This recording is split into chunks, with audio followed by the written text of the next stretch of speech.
Pastor அவர்களுக்கு நன்றி சொல்லுகிறோம். மணமகனை குறித்து நல்ல ஒரு சாட்சி கொடுத்தார்கள். பாஸ்டர் அவர்களுக்கு நன்றி. நாம் இப்பொழுது முக்கியமான ஒரு நேரத்திற்குள்ளாக நம்ம போகிறோம். செய்தியும் அதை தொடர்ந்து திருமண நிச்சயத்துக்கான உறுதிமொழியும் கேட்டு நடத்துவதற்கு பாஸ்டர் சங்கை ஜான் சைலம் அவர்கள் காத்திருக்கிறார்கள். அதற்கு முன்பாக இந்த திருமண நிச்சய ஆராதனை இதுவரைக்கும் தேவனுடைய கரம் பிரசன்னம் நம்மை நடத்தி கொண்டு வருகிறது. இனிமேலும் தொடர்ந்து நடத்த ஒரு ஜெபம் செய்ய பாஸ்டர் டேனியல் ஏஜி சபை நெல்லை பேட்டை சேர்ந்தவர்கள் பாஸ்டர் டேனியல் இருக்கிறாங்களா? மீது உள்ள பகுதியும் கர்த்தர் நடத்தி தரும்படியாக ஜெபம் செய்வார்கள். இதை நேசிக்கும் நல்ல பிதாவே, பரலோகத்தின் தேவனே, இந்த அருமையான நிச்சயதார்த்த ஆராதனைக்காக சமூகத்தில் மீண்டுமாக வருகிறோம் ஆண்டவரே. இப்பொழுதும் ஆண்டவரே, நம்முடைய வார்த்தைக்காக நாங்கள் காத்திருக்கிறோம் ஆண்டவரே. மனுஷன் அப்பத்தினால மாத்திரமல்ல, தேவனுடைய வாயிலிருந்து புறப்படுகிற ஒவ்வொரு வார்த்தையினாலும் பிழைப்பான் என்ற வார்த்தையின்படி உடைய வார்த்தையை நீர் எங்களுக்கு அனுப்பி நீர் பேசி எங்களை தைரியப்படுத்தும்படியாக ஜெபிக்கிறோம் ஆண்டவரே. தீர்க்க தரிசன வார்த்தைகள் கடந்து வருவதாக, எங்களை எச்சரிக்கிற வார்த்தைகள் கடந்து வரட்டும், ஆசீர்வாதமான வார்த்தைகள் வரட்டும் ஆண்டவரே. எப்படிப்பட்ட வார்த்தைகள் வந்தாலும் அதை நாங்கள் ஏற்றுக்கொள்ள உதவி செய்யும் ஆண்டவரே. ஹல்லேலூயா. ஆண்டவரே, உம்முடைய வசனத்தை போதிக்க இருக்கிறதான அருமையான போதகர் ஜான் சைலம் அவர்களுக்காக ஜெபிக்கிறோம் ஆண்டவரே. ஆண்டவரே, உம்முடைய தாசனை வல்லமையாக இந்த நாட்களில் பயன்படுத்தி வருகிறீர் ஆண்டவரே. ஆண்டவரே, இந்த ஸ்பிக் நகர் சபையை நீர் ஆண்டவரே மகிமைப்படுத்தி வருகிறீர், ஆசீர்வதித்து வருகிறீர், திரளாய் பிறகு பண்ணி இருக்கிறீர் ஆண்டவரே. ஆண்டவரே, உம்முடைய தாசன் செய்கிறதான ஊழியங்களை நாங்கள் கேள்விப்படுகிறோம் ஆண்டவரே. ஒரு வல்லமையான ஊழியத்தை நீர் தந்திருக்கிறீர் ஆண்டவரே. அது கிருபை இன்னும் அதிகமாக தாங்கி நடத்துகிறபடினால் அதுக்கு நாங்கள் நன்றி செலுத்துகிறோம் ஆண்டவரே. மீதியான பகுதிகள் ஒவ்வொன்றையும் நம்முடைய கருத்தில் தாழ்த்தி ஒப்புக் கொடுக்கிறோம். இயேசுவின் நாமத்தில் ஜெபிக்கிறோம் எங்கள் நல்ல பிதாவே, ஆமென். வார்த்தைகளை நமக்கு கொண்டு வந்து திருமண நிச்சய அந்த ஆராதனை உறுதிமொழியையும் நடத்தி தருவதற்கு வந்திருக்கிற சங்கை ஜான் சைலம் அவர்களை நான் அறிமுகம் செய்வதில் மிகுந்த மகிழ்ச்சி அடைகிறேன். நான் ஸ்தோத்திரம் பைபிள் காலேஜ் எக்ஸ்டென்ஷன்ல பைபிள் காலேஜ் படிக்கும்போது எனக்கு ஆசிரியராக அவர்கள் இருந்திருக்கிறார்கள். கர்த்தர் ஸ்தோத்திரம். எனக்கு மிகவும் பிடித்த பல ஊழியர்களிலே ஜான் சைலம் பாஸ்டர் அவர்களும் ஒருவர்.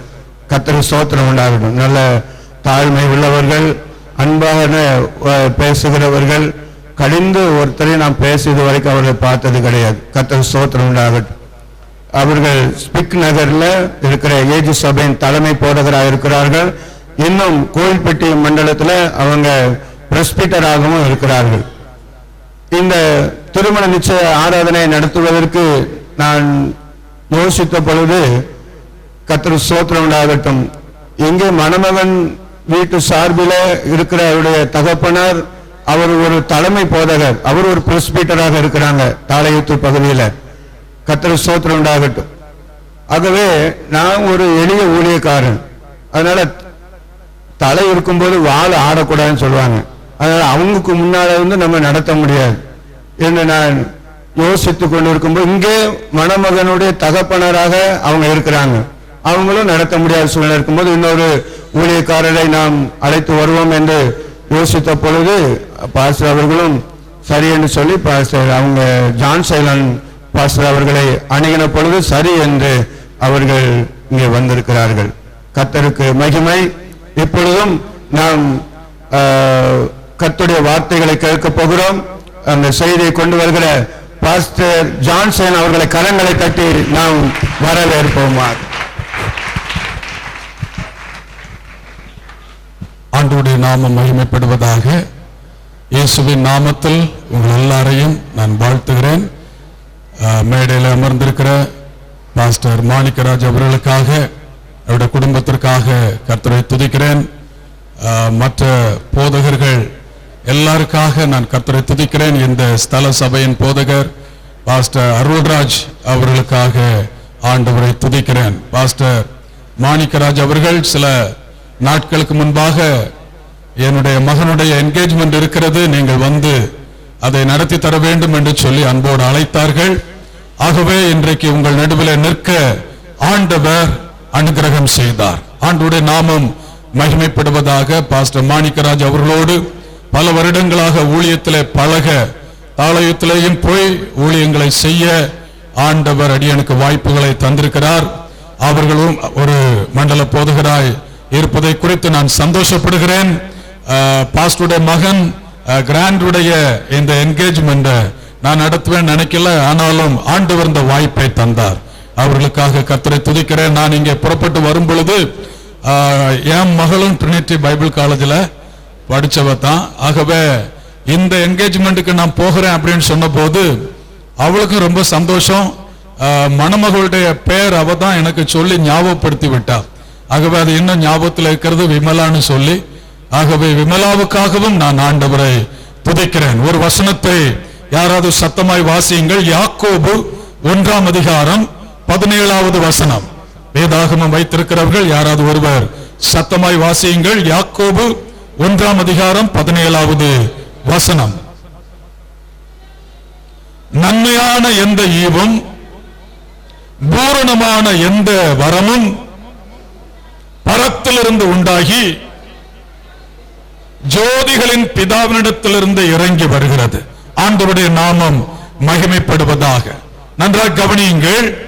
நன்மையான எந்த ஈவும் பூரணமான எந்த வரமும் பரத்திலிருந்து உண்டாகி ஜோதிகளின் பிதாவினிடத்திலிருந்து இறங்கி வருகிறது. ஆண்டவருடைய நாமம் மகிமைப்படுவதாக.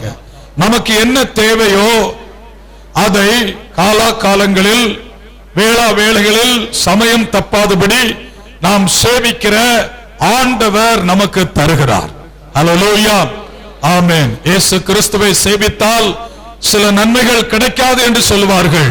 இல்லை, ஆண்டவர் எல்லாவற்றையும் நமக்கு, வீடு தேவையானாலும் சரி, வேலை தேவையானாலும் சரி, பொருளாதாரம்னாலும் புத்திரபாக்கியம்னாலும் இல்ல நல்ல மாப்பிள்ளை நல்ல பெண், ஆமென், எந்த கோணத்திலே நாம் ஆசீர்வாதத்தை கர்த்தரிடத்தில் எதிர்பார்த்தாலும் உண்மையாய் கர்த்தரை தேடினால், உண்மையாய் கர்த்தரை சேவித்தால் அவர் சமயம் தப்பாமல் அவைகளை நமக்கு கட்டளையிட ஆண்டவர் உண்மை உள்ளவராய் இருக்கிறார். ஆண்டவருடைய நாமம் மகிமைப்படுவதாக. இந்த வசனத்திலே சொல்லப்பட்டிருக்கிறது, நன்மையான எந்த ஈவும் பரத்திலிருந்து இறங்கி வருகிறது.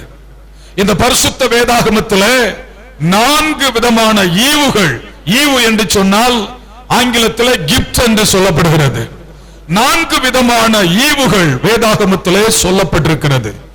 ஒன்று எபேசியர் 2ஆம் அதிகாரம் 8வது வசனத்தில் இருக்கிறது. வாசியுங்கள். எபேசியர் 2:8. கிருபையினாலே விசுவாசத்தை கொண்டு ரட்சிக்கப்பட்டீர்கள், இது உங்களால் உண்டானது அல்ல, இது தேவனுடைய ஈவு. பாருங்க, நம்முடைய வாழ்க்கையில தேவன் நமக்கு கொடுக்கிற 4 ஈவுகள், 4 கிஃப்ட், 4 கிருபைகள். முதலாவது வேதத்திலே சொல்லப்பட்டிருக்கிறது, கிருபையினாலே விசுவாசத்தை கொண்டு ரட்சிக்கப்பட்டீர்கள், இது தேவனுடைய ஈவு. இங்க வந்திருக்கிறதான நம்மள அநேகர் பாவத்திலிருந்து, சாபத்திலிருந்து, பல வித்தியாசமான கோணங்களில் இருந்து தேவன் நம்மை தெரிந்தெடுத்திருக்கிறார். ஆண்டவர் நமக்கு கொடுத்திருக்கிற விலையேறப்பட்ட ஒரு ஈவு அவருடைய தெரிந்து கொள்ளுதல், இல்லாவிட்டால் ரட்சிப்பு. அல்லேலூயா. பாஸ்டர் மாணிக்கராஜ் அவருடைய குடும்பத்தை ஆண்டவர் தெரிந்தெடுத்திருக்கிறார். அல்லேலூயா, ஆமென், ஸ்தோத்திரம். எனக்கு அவர்களை பற்றி, அவங்க பேக்ரவுண்ட் பற்றி எனக்கு ரொம்ப தெரியாது. ஆனாலும் பயங்கரமான பின்னணியங்களிலிருந்து கர்த்தர் அவரை தெரிந்தெடுத்திருக்கிறார். அவர்களை தெரிந்தெடுத்து அவர்களை உருவாக்கி வளர்த்து ஒரு நல்ல ஊழியக்காரனாய் ஆக்குவதற்கு வண்ணார்பேட்டையில பாஸ்டர் பாலஸ் அவர்களையும் தேவன் கொடுத்தார். அல்லேலூயா, ஆமென். ஆண்டவருடைய தெரிந்து கொள்ளுதல் ஆச்சரியமானது. ஆமென், ஸ்தோத்திரம். சாபங்கள், வியாதிகள், வேதனைகள், துக்கங்கள், இழப்புகள், கண்ணீர்கள், இவைகளிலிருந்து தான் தேவன் சில நேரங்களில் தெரிந்தெடுக்கிறார். நான் என் வாழ்க்கையில அடிக்கடி தேவ சமூகத்தில் போகும்போது கண்ணீரோடு நன்றி செலுத்தி சொல்லுகிற ஒரு காரியம், ஆண்டவரே, நீர் என்னை தெரிந்தெடுத்ததற்காக உமக்கு நன்றி. அல்லேலூயா. ஒரு பெரிய குடும்பத்திலிருந்து நான் ரட்சிக்கப்படவில்லை. சாதாரண ஒரு சின்ன குடிசை வீட்டில் இருந்து தான் ஆண்டவர் என்னை ரட்சித்தார். பயங்கரமான சாபங்களுக்குள்ள இருந்தேன். ஆண்டவர் அந்த இடத்திலிருந்து என்னை தெரிந்தெடுத்தார். ஆச்சரியமா இருந்தது. எங்க கிராமத்துல யாரும் இயேசு கிறிஸ்துவை ஏற்றுக்கொண்டவர்கள் கிடையாது. கிறிஸ்தவ குடும்பங்களாய் இருந்தார்கள். ஆனால் உண்மையாய் இயேசுவை சேவிக்க ரட்சிக்கப்பட்டு ஆண்டவரால் தெரிந்து கொள்ளப்பட்ட ஒரு குடும்பமாய் எங்கள் குடும்பம் கிராமத்தில் முதலாவது வந்தார்கள். நான் ரட்சிக்கப்பட்டு கிழிஞ்ச ட்ரவுசர் கிழிஞ்ச ஷர்ட் தான் போட்டிருந்தேன். அப்ப சர்ச்சுக்கு போயிருந்தேன். என் சரீரம் முழுவதும் பலகீனங்கள் இருந்தது. என்ன அந்த சபையாருக்கு ரொம்ப தெரியாது. நான் ஒரு ஓரத்துல போய் உட்கார்ந்து இருந்தேன். அன்னைக்கு ஒரு கூட்டம் அங்கே நடந்தது. கிட்டத்தட்ட 200 பேருக்கு மேல அந்த கூட்டத்தில் இருந்தாங்க ஆட்கள்.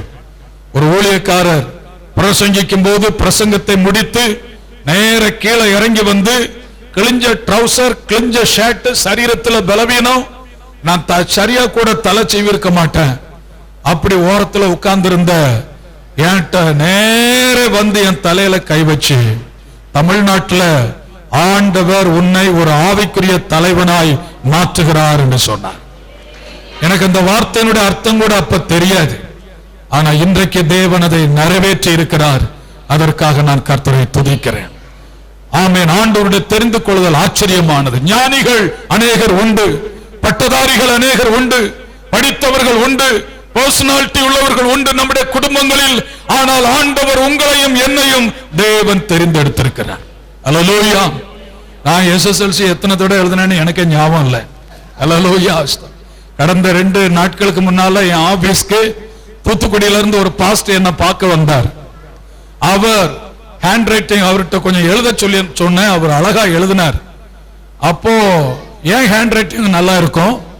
நான் சொன்னேன், உங்க ஹேண்ட் ரைட்டிங் ஏன் ஹேண்ட் ரைட்டிங் மாதிரி நல்லா இருக்கே அப்படின்னு சொன்னேன். அப்ப அவர் சொன்னாரு, பாஸ்டர் இதுக்கு நான் ரொம்ப பிரயாசப்பட்டேன். நான் 13 தடவை எக்ஸாம் எழுதினேன்னாரு. நான் சொன்னேன், உங்க வார்த்தை எனக்கு ரொம்ப ஆறுதலா இருக்கு. ஏன்னா தமிழ்நாட்டிலேயே படிப்புல மக்குன்னு நான் என்னத்தான் நினைச்சிட்டு இருந்தேன். உங்க வார்த்தை நீங்க 13 தடவை, நான் 4 தடவை தான் எழுதினேன். அல்லேலூயா. ஆண்டவர் பாருங்க, தேவனுடைய தெரிந்து கொள்ளுதல். விமலா மேற்படிப்புக்கு போக விரும்பல அப்படின்னு சொன்னாங்க. பைபிள் காலேஜுக்கு மேற்படிப்புக்கு போக விரும்பலன்னு சொன்னாலே ஊழிய அழைப்பு இருக்குன்னு தான் அர்த்தம். அல்லேலூயா. ஆண்டவர் அப்படித்தான் ஆட்களை கரெக்டா தெரிந்தெடுக்கிறார். ஆகவே தேவனுடைய தெரிந்து கொள்ளுதலுக்காய் ஸ்தோத்திரம். ஆமென். இன்றைக்கு ஆண்டவர் நமக்கு அந்த ரட்சிப்பை நம்முடைய உள்ளத்திலே தந்திருக்கிறார். அல்லேலூயா. பணம் கொடுக்காத, பட்டங்கள் கொடுக்காத, சொத்து ஆஸ்திகளால் கிடைக்காத ஒரு மகாபெரிய சந்தோஷத்தையும் சமாதானத்தையும் ஆண்டவராகிய இயேசு கிறிஸ்து நம்முடைய உள்ளத்திலே தந்திருக்கிறார். கரங்களை தட்டி கர்த்தருக்கு நன்றி செலுத்துவோம். அல்லேலூயா. இரண்டாவதாக ஒரு ஈவு. சத்தமா வாசிங்க. நீதிமொழிகள் 19:14. வீடும் ஆஸ்தியும் பிதாக்கள் வைக்கும் சுதந்திரம், புத்தி உள்ள மனைவியோ. இங்க ஒரு கிஃப்ட் இருக்கு, ஒரு ஈவு. புத்தி உள்ள மனைவி கர்த்தர் அருளுகிற ஈவு. கிராண்டுக்கு இன்னைக்கு ஒரு ஈவை கர்த்தர் கொடுத்திருக்கிறார். ஆமென். அல்லேலூயா. அதே சமயம் புத்தி உள்ள கணவனும் கர்த்தர் அருளுகிற ஈவு. மறைந்த பாஸ்டர் ஜெயராஜ் ஐயா அசம்பிளிஸ் ஆஃப் காட் ஸ்தாபனத்தில் முன்னாள் தலைவர், அநேக திருமணங்களை நடத்தி வச்சிருக்கிறாங்க. அவங்க சொல்லுவாங்க, ஒரு கணவன் புத்தி உள்ள கணவனா இருக்கணும், ஒரு மனைவியும் புத்தி உள்ள மனைவியா இருக்கணும். அல்லேலூயா. ஆண்டவருடைய நாம மகிமைப்படுவதாக. குடும்பம்னு வந்துட்டாலே எனக்கு கீழே உட்கார முடியாது, அவ்வளவு வார்த்தைகள் என் உள்ளத்துல ஓடுது. இன்னைக்கு காலையில ஒரு குடும்பம் கண்ணீரோடு, திருமணமான ஒரு மகள் தாயாரோடு ஆபீஸ்க்கு வந்திருந்தாங்க. திருமணமாகி பிள்ளைகள் இருக்கிறது, ஆனா கணவன் வேண்டான்னு சொல்றாரு. ஆகவே என் உள்ளத்துல சில நாட்களாக செத்துரு செத்துரு செத்துருன்ட்டு என் சிந்தனைகள் ஓடிக்கொண்டே இருக்கு பாஸ்டர் அப்படின்னு சொல்லி அந்த மகள் கண்ணீரோடு சொன்ன வார்த்தைகளை நான் கேட்டபோது எனக்கு ஆச்சரியமா இருந்தது, வேதனையா இருந்தது. ஒரு கணவன் புத்தி உள்ள கணவனா இருக்கணும், மனைவி புத்தி உள்ள மனைவியா இருக்கணும். குடும்ப வாழ்க்கை ஆசீர்வாதமா இருக்கிறதற்கு கணவனும் முக்கிய பங்கு வகிக்கிறார்கள், மனைவியும் முக்கிய பங்கு வகிக்கிறார்கள். நான் பொதுவா திருமணத்துல சொல்லுவேன், நம்முடைய குடும்ப வாழ்க்கை ஆசீர்வாதமா இருக்கணும்னா தேவனோடு உள்ள கான்டாக்ட் எப்போதும் இருக்கணும். இவர்கள் ஊழியர்கள் நிறைய காரியங்களை கற்றிருக்கிறாங்க. ஆனாலும் நான் சொல்றதை நீங்க மறந்துடக்கூடாது. நம்முடைய திறமையோ பணமோ அழகோ பட்டமோ நம்முடைய குடும்ப வாழ்க்கையை நடத்த முடியாது. பணம் நல்லது, அழகு நல்லது, சொத்து நல்லது, எஜுகேஷன் நல்லது, ஆனா இதை மாத்திரம் வச்சு நம்முடைய குடும்பத்தை கட்டி எழுப்ப முடியாது. ஏன்னா இன்னைக்கு விவாகரத்து கேட்கிறவங்க படிப்பறிவு இல்லாதவங்க அல்ல, பணம் இல்லாதவங்க அல்ல. ஆனால் நமக்கு தெரிகிறது இவைகளால் குடும்பத்தை கட்ட முடியாது. இவைகள் ஏதோ ஒரு கோணத்துல நமக்கு கொஞ்சம் உதவி செய்கிறது, அதற்காக ஸ்தோத்திரம். ஆனால் நம்முடைய குடும்பத்தை கட்டுகிறவர் ஆண்டவர். கர்த்தர் வீட்டை கட்டாராகில் அதை கட்டுகிறவர்களின் பிரயாசம் விருதா என்று சொல்லப்பட்டிருக்கு. ஆகவே ஒவ்வொரு நாளும் காலையில எழும்பி முழங்கால் படியிட்டு கண்ணீரோடு ஜெபியுங்கள். ஆண்டவர் அதற்குரிய பலனையும் சுகத்தையும் ஆரோக்கியத்தையும் ஞானத்தையும் ஆண்டவர் உங்களுக்கு தருவாராக. அது மாத்திரமல்ல, சபையோடும் உங்களுக்கு ஒரு தொடர்பு இருக்க வேண்டும். பொதுவாக விசுவாசிகளுக்கு நான் சொல்லுவேன், உங்க குடும்ப வாழ்க்கை ஆசீர்வாதமா இருக்கிறதற்கு திருச்சபையோடு ஒரு நல்ல தொடர்பை வைத்துக் கொள்ளுங்கள். ஏனென்றால் உங்களுக்காக ஜெபிக்கிற ஒரு போதகர் குடும்பம் உங்களுக்கு இருக்கிறார்கள். உங்களுக்கு ஆலோசனை சொல்ல ஒரு போதகர் குடும்பத்தை ஆண்டவர் தந்திருக்கிறார். திருச்சபையில நாம் வரும்போது நல்ல கவுன்சிலிங் உங்களுக்கு சபையில கிடைக்கிறது. ஆகவே அவைகளெல்லாம் நீங்கள் கேட்கும் பொழுது, கேட்டு நடக்கும் பொழுது உங்க குடும்ப வாழ்க்கை ஆசீர்வாதமா இருக்கிறது. சபை ஆராதனைகளுக்கு சரியா வராத ஆட்கள், சபை ஆராதனைகள்ல ஜெபங்கள்ல பங்கெடுக்காத ஆட்கள், ஊழியங்களுக்கு சரியா ஒத்துழைப்பு கொடுக்காத ஆட்கள், காணிக்கைகள் கொடுக்காத ஆட்கள், அப்படிப்பட்ட ஆட்களை நான் பிராக்டிகலா பார்த்திருக்கிறேன். அவர்கள் விசுவாசிகளா இருந்தாலும் வாழ்க்கையில வெற்றி இல்லை. ஆகவே சபையோடு திருச்சபையோடு இருக்கிற ஃபெலோஷிப் நமக்கு ரொம்ப முக்கியமான ஒன்று. அவைகளை விட்டுவிடாமல் பாதுகாக்க ஆண்டவர் உதவி செய்வாராக. அது மாத்திரமல்ல, கணவன் மனைவி உங்க ரெண்டு பேருக்குடைய இன்றைக்கு விவாகத்தில் நீங்கள் நிச்சயிக்கப்பட இருக்கிறீர்கள். விவாக நாள் வரையிலையும் உங்களை தேவன் காத்துக் கொள்வாராக. குடும்ப வாழ்க்கையில நீங்கள் பிரவேசிக்கும் பொழுது ஒரு கணவன் எப்படி இருக்கணும், மனைவி எப்படி இருக்கணும் அப்படின்ற வேதம் நமக்கு நல்ல ஆலோசனைகளை கொடுக்கிறது. கணவன் மனைவி உங்க கனெக்ஷன் சரியா இருக்கணும். ஒருவருக்கு ஒருவர் புகழ்ந்து பேசுங்கள். கிராண்ட் விமலா தானே, விமலாவை புகழ்ந்து பேசுங்க. என்ன மாதிரிமா குழம்பு வச்சிருக்க, இவ்வளவு நாள் எங்க அம்மா தான் புளி குழம்பு வச்சு கொடுத்தாங்க, அதுதான் ரொம்ப நல்லா இருக்கும்னு இவ்வளவு நாள் நினைச்சு எங்க அம்மாவை பாராட்டிட்டு இருந்தேன். ஆனா இனி எங்க அம்மாவல்ல, நீ வச்சிருக்கிற குழம்பு தான் கிராண்டு. வைக்கட்டும் பாஸ்டர், அதுக்கு பிறகு பார்த்துடுவோம். அல்லேலூயா. மனைவிய புகழ்ந்து பேச கற்றுக்கொள்ளணும். நீ போட்டிருக்கிற ட்ரெஸ் நல்லா இருக்குமா, உன் நட நல்லா இருக்கு, உன் உடை நல்லா இருக்கு, உன் அணுகுமுறை நல்லா இருக்கு, உன்னுடைய குணங்கள் நல்லா இருக்கு. அதே போல விமலாவும் அப்படித்தான். அத்தான், நான் எத்தனையோ ஆட்களை பார்த்திருக்கிறேன், நீங்க தான் அழகான ஒரு நபர், நீங்க நடந்தாலே ஒரு சைஸா இருக்கு. அல்லேலூயா. அப்படி ஒருத்தருக்கு என்கரேஜ் பண்ணணும். புரோட்டா கடையில சாப்பிட்டுட்டு ஐயா புரோட்டா நல்லா இருந்துன்னு நம்ம சொல்றோம். ஆனா வீட்டுல யாராவது நீங்க ஆண்கள் சாப்பிட்டுட்டு அம்மா குழம்பு நல்லா இருந்தது, சாதம் நல்லா இருந்தது, இன்னைக்கு சாம்பார் நல்லா இருந்தது, இதை நம்ம சொல்றீங்களா? சொன்னா நீங்க ஒரு புத்தி உள்ள கணவன். அல்லேலூயா. என்கரேஜ் பண்ணுங்க. அதே போல விட்டு கொடுங்க. லைஃப்ன்றத யாராவது ஒருத்தர் விட்டு கொடுக்கணும். ரெண்டு பொருட்களை நீங்க ஒரு ஹார்டான ஒரு பொருளை ஹார்டான ஒரு இடத்துல நீங்க போட்டீங்கன்னா சத்தம் கேட்கும். ஆனா அந்த ஸ்பாஞ்ச் மாதிரி இருக்கிற தரையில ஒரு பொருளை போட்டீங்கன்னா சத்தம் கேட்காது. யாராவது ஒருத்தர் சாஃப்டா இருந்தாச்சுன்னா அந்த ஹார்ட்னஸ் அப்படியே மறைஞ்சு போயிடும். அதனால யாராவது ஒருத்தர் கணவனோ மனைவியோ ரெண்டு பேரும் டென்ஷன் ஆகும்போது ரெண்டு பேரும் டென்ஷன் ஆகவே கூடாது. யாராவது ஒருத்தர் சாப்பிட்டா போயிட்டா பிரச்சனையே இருக்காது. அதே போல சின்ன விஷயங்களை பெரிதுபடுத்தாதிருங்கள். உங்களுக்குள் பெருமை வரக்கூடாது. என் குடும்பம் உன் குடும்பம் அப்படின்றது வரக்கூடாது. சந்தேகம் வரக்கூடாது. ஆமன். விமலா கிராண்ட் ஒரு போதகர். நிறைய பெண்கள் வந்து பேசத்தான் செய்வாங்க. ஆனா நீ புரிஞ்சுக்கணும். ஆமீன். என் புருஷன் எனக்கு தெரியும், எனக்கு என் கணவனை பற்றி எனக்கு தெரியும். அதை நம்ம புரிஞ்சுக்கணும். அதே போலத்தான் கிராண்டும் விமலாட்ட நிறைய பேர் வந்து பேசுவாங்க. இப்ப நான் ஒரு போதகரா இருக்கேன். நான் வீட்டுல போயிட்டு ஏமா எத்தனை ஆண்கள் வந்தாங்க உட்காரு, அவங்க ஃப்ரெண்ட்ல உட்கார்ந்து இருந்தாங்களா இல்ல பெட்ரூமுக்கு வந்தாங்களா, காப்பி கொடுக்கும்போது உன் கை பட்டுதா, இப்படி எல்லாம் இப்படி குடும்பத்துல பிரச்சனை இருக்கு. சந்தேகம் ஒரு பேய். எனக்கு தெரியும், புருஷன் மனைவி மேல சந்தேகப்பட்டு மனைவி காலில் ஒரு சங்கிலியை கட்டி ராத்திரி படுக்கும்போது புருஷன் காலில் மாட்டிக்கிட்டாரு. சந்தேகம். அதனால அது ஒரு கொடும் பேய். உங்க 2 பேருக்குள்ளாலையும் சந்தேகம் நினைச்ச கூடாது, வரக்கூடாது. ஆமென், ஸ்தோத்திரம். மரண பரியந்தம் கூடி வாழ அர்ப்பணிக்க வேண்டும். விளையாட்டுக்கு கூட உங்க வீட்டுக்கு போன்னு சொல்லக்கூடாது. அப்பா வீட்டுக்கு போ, அம்மா வீட்டுக்கு போ. அந்த விளையாட்டு கூட ஒருத்தருக்கு அந்த மாதிரி வார்த்தைகள் வரக்கூடாது. ஏனென்றால் பரிசுத்தவான்கள் இணைத்தாலும் அது தேவன் இணைத்த இணைப்பு. ஆமென். ஆகவே குடும்ப வாழ்க்கை குறித்து நிறைய காரியங்கள் உண்டு. நீங்கள் ஒருத்தருக்கு பிராக்டிக்கலா காரியங்களை சந்திக்கும் பொழுது ஞானமாய் டிசிஷன் எடுக்க ஆண்டவர் உங்களுக்கு கிருபை தருவாராக. மூன்றாவது ஒரு கிஃப்ட் 2 கொரிந்தியர் 9:15. மூன்றாவது ஒரு ஈவு. வாசிங்க 2 கொரிந்தியர் 9:15. சீக்கிரமா வாசிங்க. தேவன் அருளிய சொல்லி முடியாத ஈவுக்காக அவருக்கு ஸ்தோத்திரம். முதலாவது ஈவு நம்முடைய ரட்சிப்பு. இரண்டாவது ஈவு கடவுள் நமக்கு தருகிற மனைவி, கடவுள் நமக்கு தருகிற புருஷன்.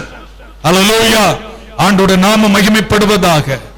மூன்றாவது ஒரு ஈவு, இந்த அதிகாரத்தை ஃபுல்லா நீங்க வீட்டுல வாசித்து பார்த்தீங்கன்னா நம்முடைய பொருளாதாரம், நம்முடைய தேவைகளுக்கு கர்த்தர் தருகிற பொருளாதாரம். அல்லேலூயா, ஆமென். இந்த விவாகத்துல என்ன பேச்சுவார்த்தைகள்னு எனக்கு தெரியாது. அல்லேலூயா. ஆனாலும் உங்களுக்கு நான் சொல்றேன், ஆண்டவருக்குன்னு உங்க லைஃபை ஒப்பு கொடுத்திருக்கிறீங்க, உங்க தேவைகளை கர்த்தர் பூர்த்தி செய்வார்.